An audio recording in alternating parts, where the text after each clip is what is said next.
Hi, and welcome everyone who's viewing this roundtable session. My name is Jesse de Vries. I'm working on net zero and then future fuels within AECOM. And I have some interesting speakers around the table as well. A colleague of mine, Cesari, Andriano, commercial side of real estate buildings. Robert Spencer, an expert in sustainable development. Net zero, and Cormac, welcome, experts from Schneider Electric on actual technical development and technical implementation of net zero. Yeah, where do we start? So the subject is from traditional to a net zero energy future in real estate. I think it's a very interesting broad topic. We have mainly experts now on the panel. I'm going to ask some questions too. I think one of the main challenges for this is who's going to pay for it? Why net zero in real estate? Who benefits from it? And who will actually pay this to go net zero? Will the owner have the benefit, or also the tenant, or both? So I'd like to discuss this with you guys as well. I mean, there's a lot of views on this, and maybe Robert Spencer, quick start with the conversation on net zero and why would we go there anyway at all? Sure. And let's take it from there. Okay, yes, well, thanks very much. It's a real pleasure to be with you all this morning, talking about such an important topic too. I mean, there's some pretty significant targets out there that the real estate and the built environment business is setting itself in any case. I mean, if you look at the World Green Building Council, they're setting out very significant ambitions on both embodied carbon and operational energy of buildings. We've got a big interest in passive house building up, and in fact here at AECOM we're training a new cohort of our people up into passive house standards because so many clients are demanding it. So there's definitely a big drive from the market to have buildings that are going to meet these net zero energy and carbon requirements. But I think there's a couple of big trends that are going on out there. One that I've seen, Jesse, that wasn't maybe around even last year or the year before, is investor interest in this. And you talked about who's paying for this.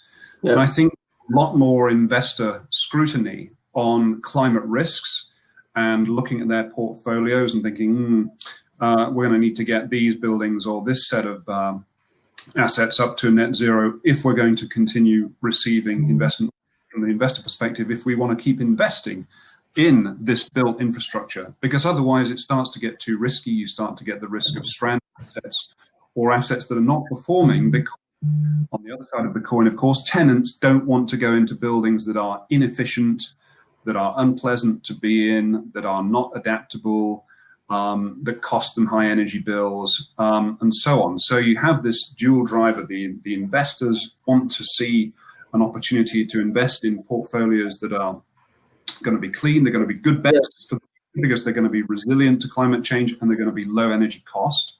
And at the same time, you've got the tenants, many enlightened tenants actually wanting to go into green buildings. So you've got that double pressure. And this is what we've discovered from talking to many of our clients as we've been doing a sort of a client listening exercise, Jesse, around the net zero future in the run up to COP26.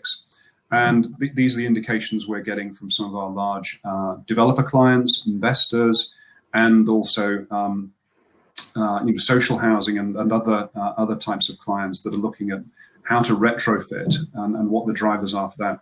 So I think it's a really interesting time, and I'm sure Cormac's got some other views on that too. Yes, indeed, I do. Can you guys hear me okay? Yeah.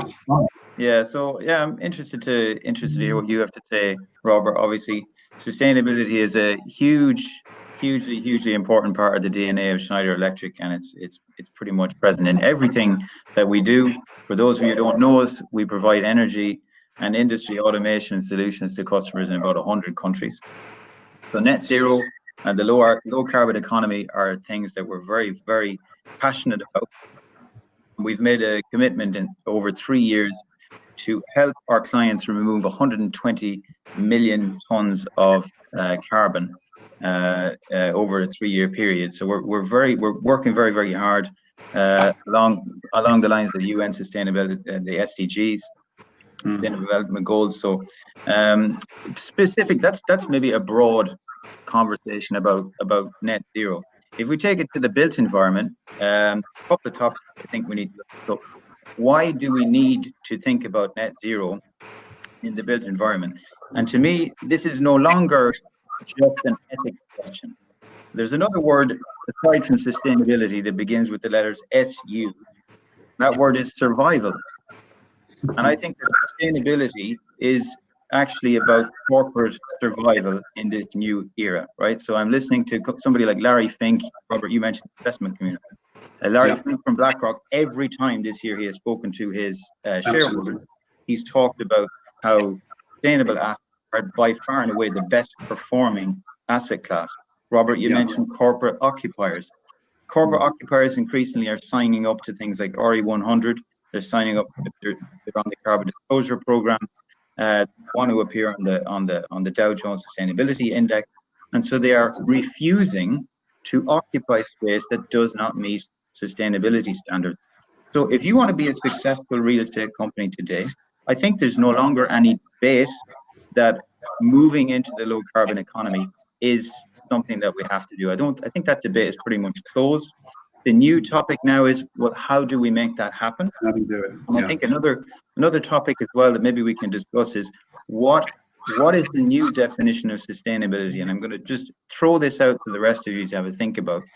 To me, sustainability is a much broader topic now than it was 5-10 years ago. We see things like certifications, like LEED certification, bringing in notions of wellness, well-being. There's obviously a current context with the COVID crisis, which means that when we gentrify and improve buildings, we also need to be thinking about how people are using the buildings. Is the space that we are providing being correctly used? And I think there's a huge potential to rethink the whole question in a beneficial way that makes sense for everybody. But I'll throw that out to the rest of you to have a and listening to you guys. So is net zero the answer? I mean, it goes pretty far, net zero. Saving energy, yes, of course, it benefits everyone. Real estate adds value to real estate, value to tenants and people using the building. But going all the way to net zero with scopes, scope 1, 2, and 3 emissions, is that really the answer? And who will be paying for that? If you, as an example, looking at the multi-tenant building, and many buildings are multi-tenant buildings. Who's going to pay for that entire life cycle? Is that the investors? Will it be the owners, the tenants themselves? How far are they willing to actually put in some of their own capital to go to net zero for that specific building, if you look from a building side? I think it's a really interesting question, Jesse, because I think you're talking about is there a blurring of the lines between the capital investment costs in a massive retrofit or a new build and the operational benefits of running that building on a zero basis? Now, we know that even though the renewable energy infrastructure costs are coming down and you get massive benefits in terms of cost reduction during the operational phase, there is still a slight hike in the investment capital costs in order to, for example, with a significant retrofit, electrify the building. So switching out gas boilers, putting in heat pumps, all the sort of things that Cormac's teams get up to. And then, of course, you sometimes have two different, almost conflicting building management systems. So you might have the real estate owner or developer owner having one building management system, and then you have the customers inside doing all sorts of different stuff that might actually be in conflict with the overall way in which the building was designed. So I think part of this is, it always comes back, I heard one of our leaders, Mark Baroni, say the other day, culture eats strategy for breakfast. So we've got to get into this mindset of net zero culture, net zero energy culture across the design community, the investors, and the tenants, the occupiers, so that we're all pulling in the same direction. We're not doing things that are going to create problems with the performance of the buildings. The other thing I think we need to think about is there's a traditional reluctance on the part of real estate developers, commercial developers, to think beyond the site boundary. And this is something that we're trying to break through, because of course, if you look at how do you get to net zero, you've got to bring your energy levels down, energy demand down very significantly by doing things like insulation, better windows, insulating the windows, setting the lofts, all the wall cavities, all that kind of thing, switching to low energy lighting, switching over your power system to electric, and so on. And then you've got to put some renewables in, ideally, if you can. But often with high-rise buildings, with dense areas, there's no way you can get enough renewables in to make that building self-sufficient. So for large portfolio owners, I think we have to look outside the box a bit. And a large portfolio owner or real estate developer or owner needs to look at their whole portfolio and actually maybe do some balancing. So over here in this very dense development, there's no way we can get all the renewable energy packed into the roofs and so on to power that building. But if we look across our portfolio, where we've got some less dense, maybe university campus, hospital campus, other types of buildings with significant roof space, much lower density, ideal for renewable deployment, maybe even some land around. So then you balance that portfolio with your energy demand. So that's one of the things. And I think the other thing is, in London, we've seen the Mayor's office increasingly asking us to look at sources of heat, other sources of energy beyond what would be the usual sort of mindset. And actually, looking to canal systems, sewerage systems, other latent sources of heat, and bringing them into district energy networks and so on. So I think that's a really interesting thing we can look at. Cormac, you must have thoughts on this as well, I bet. Yeah, I mean, it's interesting what you say. Obviously, there is if you're a large property player, you're perfectly right. I think there's a portfolio approach that you can take with carbon offsets. So if you're in a dense urban environment, yet there are things that you can do. One area that we're very interested in looking at is, as I say, again, taking a holistic approach to this. If you have a 20,000 square meter building that can be put to better use because you understand the usage of the space better, these are avenues that you can explore, right? So there's a lot of IoT technology out there. You can instrument buildings now in the space of a few hours, understand their occupancy over a period of 6 months, and then start to make decisions about, okay, is this really the building that I need for my particular use or whatever? To the question, the earlier question, who pays for this? I can give you just a very specific example, which is our own building here that I'm standing in, the Hive in by Malmaison Global Headquarters. It's a building that we have refurbished extensively to make it meet current energy standards. It's a 15-year-old building, right?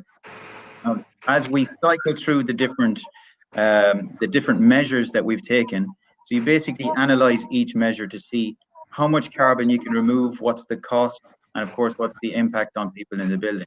And as the capex gets higher, the landlord gets more and more involved. But to me, it's I think we're entering a new age of transparency between landlords and tenants, where we sit down. The landlord, if you think about it, our landlords and tenants are seeing their objectives converge. Why do I say the objectives are converging?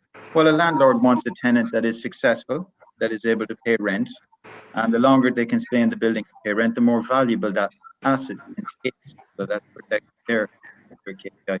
The tenant obviously wants their people to be productive and to come. There's increasingly a large corpus of research showing that millennials won't join companies unless they're exemplary from a sustainability perspective.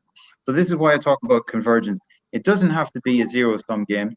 We've seen some very, very fruitful and productive and transparent workshops between tenants and landlords, where everybody really is pulling in the same direction. I think, the finer details are probably difficult to sort out if you're looking at a multi-million investment in PV or geothermal or any renewable microgrid installation. Obviously the numbers are big, but some of the things that we're doing to overcome that, we have a with a joint venture with Carlyle Group called Alpha Structure, which will de-risk the investment into typically a renewable development. And we're doing that with some other companies as well. So there's always, I would say, there's no limit to the only limit to what we can do is our own imagination, right? So there's always a way around these things, where there's a will, there's a way. So sorry for dominating the.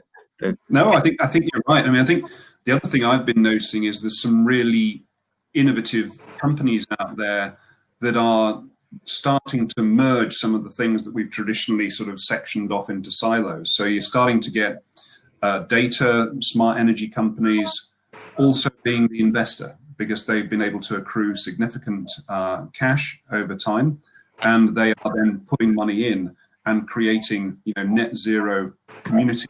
We're seeing that in London with a few players now, and I'm sure it's happening elsewhere in Europe too. So I think it's interesting that we're getting that demerging of the traditional sort of players, if you like, and the tech companies who enable some of the building management systems, the digital design, all that kind of thing. They're coming together and being actually investors in the portfolios as well. So that's another interesting source of new sort of investment into the real estate businesses these days. Yeah. Fully agree, Robert.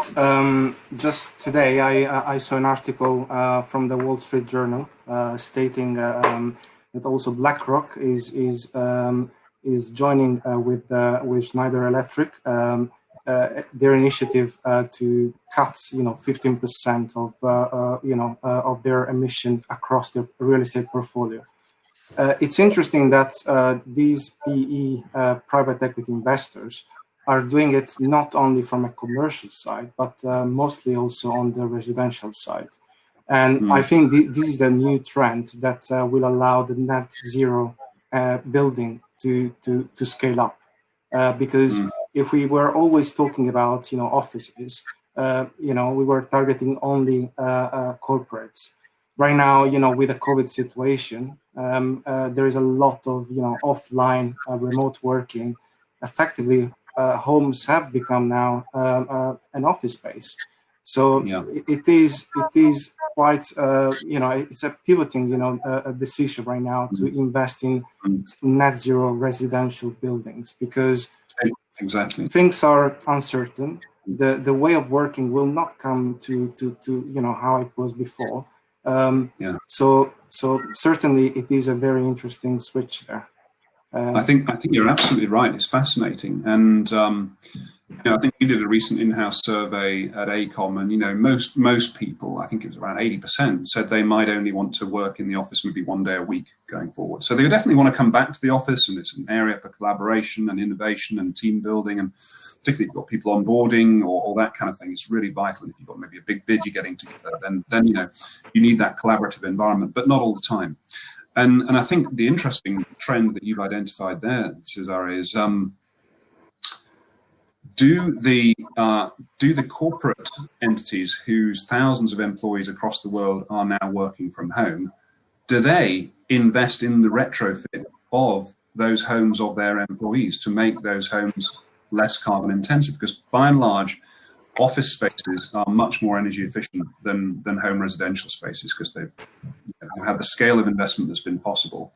Whereas, your average apartment or studio flat or terrace house or whatever it is going to need some work. So that's an interesting question that I think a lot of corporates they've made huge savings in terms of transport and energy bills and other things like that over the last 6 months. But is there a need to talk about and have a discussion around how some of that investment actually goes into the employees? Yes. I mean, there have been a lot of talks with companies like, for example, JLL confirming, becoming a net zero corporate.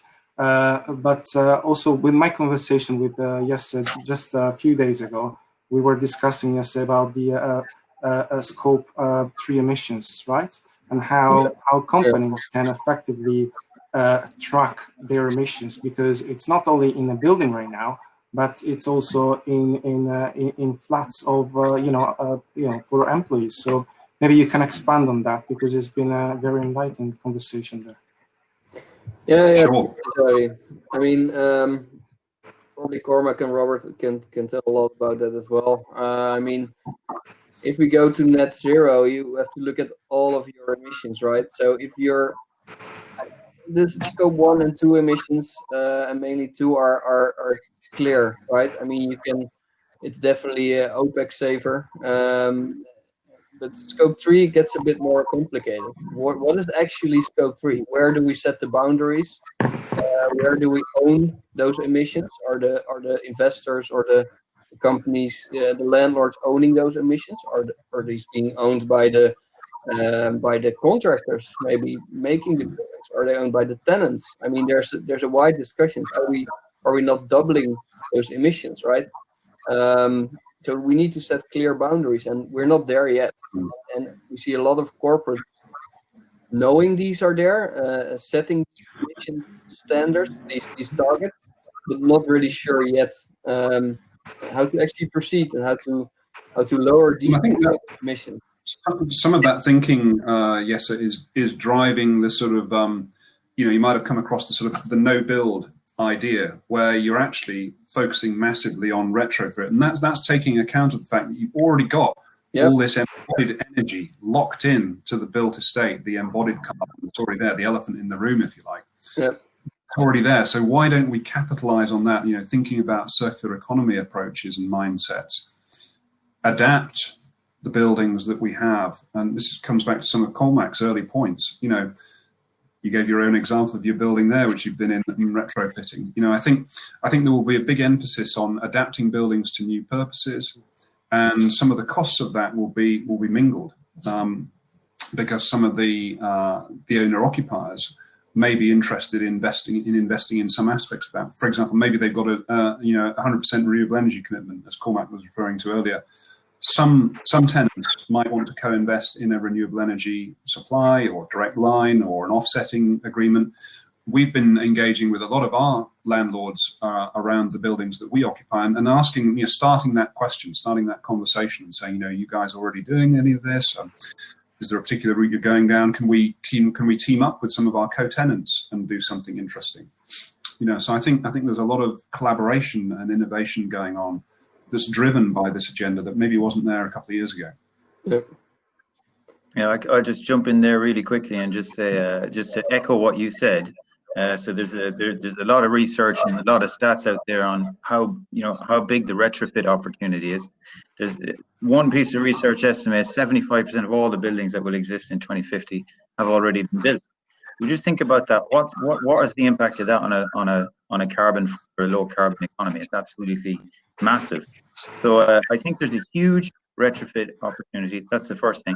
And the second thing I would say is that just to put it very simply, blue is the new green, right? So digital is the fastest way to remove carbon from existing buildings, right? There's an absolute ton of data that is being churned out day by day by the billions of square meters of buildings across the world.